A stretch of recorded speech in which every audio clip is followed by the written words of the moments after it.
If you want to build great AI agents, you have to master prompt engineering. And a lot of people are sleeping on prompt engineering. I mean, agents used LLMs or large language models as their brain. What LLM does, predicts the next token. By setting the system prompt, you influence everything. So there aren't many things more important than prompt engineering. It's one of the most important skills to have in 2024 and 2025. In fact, every big company right now is hiring prompt engineers and the salaries are really generous. With the right prompting, you can automate virtually anything with AI agents. So watch until the end and you will learn how. Now, what even is prompt engineering? It's the art of understanding the AI and knowing how to communicate with it. You experiment with different phrases and words to get the best output possible. You improve what the model can actually do for your specific task or use case just by changing a few words. Now, zero shorting is bad. This is the fundamental concept, one of the most key concepts in prompt engineering. Zero shorting means no examples, so provide examples when possible. If you say, give me 5 movies, it will give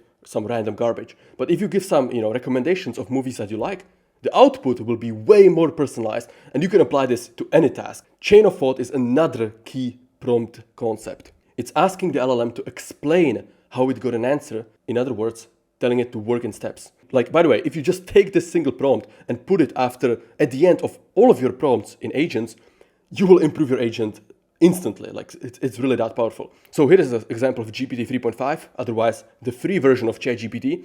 If you give this a simple math problem with no COT or chain of thought, it fails. It cannot do a simple calculation, right? But with chain of thought, it can do it. The same LLM, the same AI model is suddenly much more useful. Self-consistency is another concept in prompt engineering. First, we give the model examples of questions and answers, which is few shorting. And together with these questions and answers, we also provide explanations for how we got the solution. And then the model tries several times to solve the problem you give it. And the answer that comes up most often, so you do multiple generations, and the most often answer is considered a solution. So here is an example prompt, right? And by the way, you can do this in a single prompt, right? The context window on the latest LLMs is crazy. And then at the very bottom, you ask your final question, and then you see the answer. So here is an example of what the output might look like. Because we did more generations, we're not that troubled by a wrong generation. Now, if you did only one generation, only one try of the LLM, of your agent, you might get unlucky and get output 3, which is incorrect. And then you might be like, oh my God, the LLM sucks. No, your prompt engineering sucks. So here is an example of a template, right? And you can take this for any application and use this, right? Just use these templates I created. And this will be linked below the module. So if you want more prompt templates just like this, then make sure to join my community, access to the smartest people at the cutting edge of AI, complete guide on how to prepare for post-AGI world, how to build and deploy AI agent, a full workshop on that, and so much more. So if that sounds interesting to you, make sure to join. It's the first link in the description. Now, what is prompt chaining? In other words, chain of prompt. It's using previous outputs for the next inputs. So you're building up a conversation, right? COT is chain of thought. COP is chain of prompt. This is the very basic premise of AI agents and is super important to understand. And it can also help you with flow engineering, but more on that later. Here is an example of prompt chaining, right? Let's say you want a summary of a document. In this case, I put in a summary of our weekly calls we do in the mastermind. And you say, summarize the 3 most important points in this document. And the LLM does that. Now, you say, what are the goals of the group based on these points? And it gives you an answer. And the difference here is that if you just said this directly, it would give you an answer, but it would take everything inside, like everything in the document, a lot of which might not be relevant to this description. If you just say, take the 3 most important points and based on that, generate an answer, it will be much more relevant. Now, flow engineering, this is a term that's becoming super popular over the last few weeks. And I think honestly, it's going to be the next evolution of prompt engineering. So it's basically designing the workflow of the agents. You design the diagram and then you build it with agents. That is flow engineering. So you decide which agent has which role. You basically decide all of that. You design all of that. And that is flow engineering. And if you combine that with great prompt engineering of every agent, you'll be surprised of what you can do with agents. Here's a simple example of flow engineering from Microsoft's AutoDev. So you see the user on the top right, then there are rules and actions, and it goes into conversation manager. There are multiple agents. There's a parser, goes in tools. Basically the workflow. You design this, you decide how to do this. You can do this in paper, on pen and paper. You don't have to be fancy. And once you have a workflow that makes sense, you build it, you test it. Maybe it works, maybe it doesn't. You adjust it, but this is flow engineering. Tree of thought is another key concept. It's similar to chain of thought, but a bit more complex. It's very powerful when combined with agents. So here are, this is beautiful illustrations of the main prompting concepts, right? So on the very left is like input-output. There is nothing, no advanced technique. Most of you probably are doing this when you're using ChatGPT. And there is nothing wrong with that, but there are better ways, right? Then level 2 is chain of thought. You basically tell the LLM to, describe what it's doing. Then you have self-consistency with chain of thought. So you generate multiple variations of these, and then the majority vote, the most common output is the one that's decided, that's chosen. But tree of thought is for every step, the agent or the LLM generates multiple options, and you can then go back and see like which might have been better, right? So as you can see on the right, it hit a dead end, so it reversed and chose a different path, and it achieved an output. So this is why it pays to go deep when it comes to agents and prompt engineering.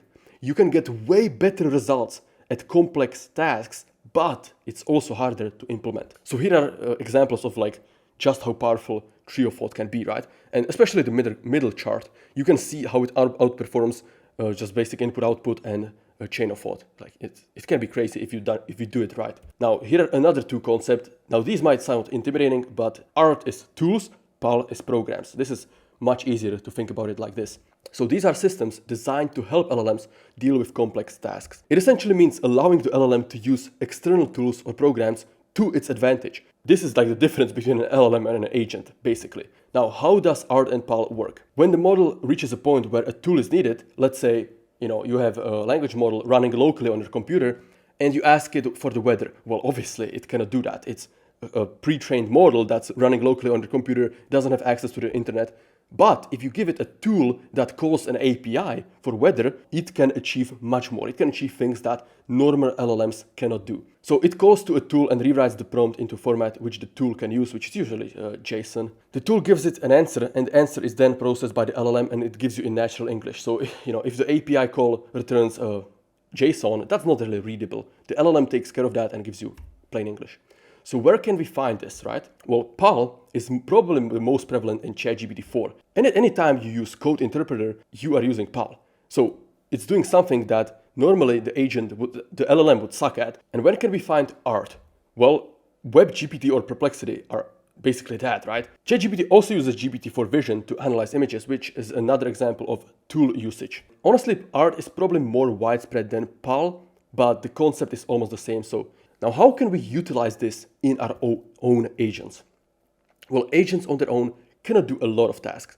However, with the power of tools, the possibilities are insane. PAL actually allows agents to have agency, because if your agent doesn't have agency, then it's not really agent. And that just means it can do things. It can interact with the outside environment, which in this case is the digital environment. But soon enough, with the advances in robotics, might be the physical environment as well. And art helps the agents with tasks that would otherwise be impossible due to how LLMs work by generating the next token. Another concept is automatic prompt engineer. This isn't very useful for the average user, it's more of an advanced concept, but it's super fascinating. APE is used mostly by researchers to engineer the most effective prompts, right? So here is an example, right? This is what I'm saying. Let's work this out in a step-by-step way to be sure we have the right answer, produce the most accuracy, and it was found out by APE, automatic prompt engineer. And as you can see, it outperformed any human-designed prompt. So how does it work, right? First, an agent is given a task for which it is supposed to find the best prompt. Another agent tests the prompts and judges the accuracy. And based on the accuracy, it creates a score for the prompts, and the best prompt is chosen. And this is repeated hundreds, thousands, tens of thousands of times, probably millions of times, let's be honest, until the very best prompt is found. This is another prompt engineering concept, directional stimulus prompting.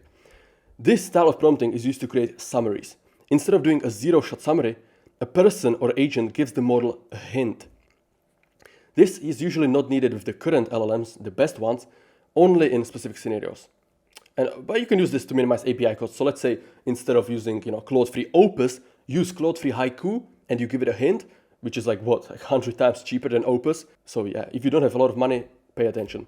Here's an example, right?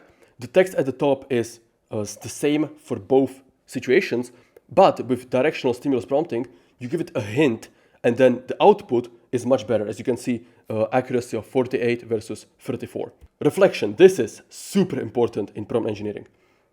It's one of the most effective ways to use LLMs and to improve their capability and intelligence. So it combines a lot of the previous concepts, so make sure to understand the basics. As Naval Ravikant says, learn the fundamentals deeply. Now, reflection is mostly used in agentic workflows. It's like too complex to do with a single LLM. So the components of reflection. You have an actor that generates outputs, utilizes chain of thought, react, and long-term memory. Then you have an evaluator agent, which gives a reward score to the actor based on how it performed. And then you have a self-reflection agent, which based on the output and score by the evaluator, gives verbal feedback to the actor, which implements it again, and the loop continues. So here's a quick recap. It's the basic concept to create something, create it, give feedback, and create again. If you think about it, this is how humans work, how companies work. The best use case for reflection are programming, reasoning, sequential decision-making, stuff that, doing zero shot is bad. And reflection is limited by memory, but it performs great when utilized well. And by memory, you can think of as context window because there's only so much you can fit. However, context windows have been growing massively over the last 6 months. So it's only a matter of time before every LLM has like 10 million token window, and then we can just abuse reflection to the finish. You can see the increased performance just by using a bit of reflection. As you can see, the success rate is much higher when we use reflection. And honestly, this is just the beginning. This was just the first little snippet, first little sneak peek of my upcoming advanced prompt engineering workshop, which will be focused on agents, but on LLMs as a whole. So if that sounds interesting to you, and if you want to learn how to build and deploy AI agents, then make sure to join the community. It's the first thing in the description, and honestly, it's one of the best investments you can make. See you inside.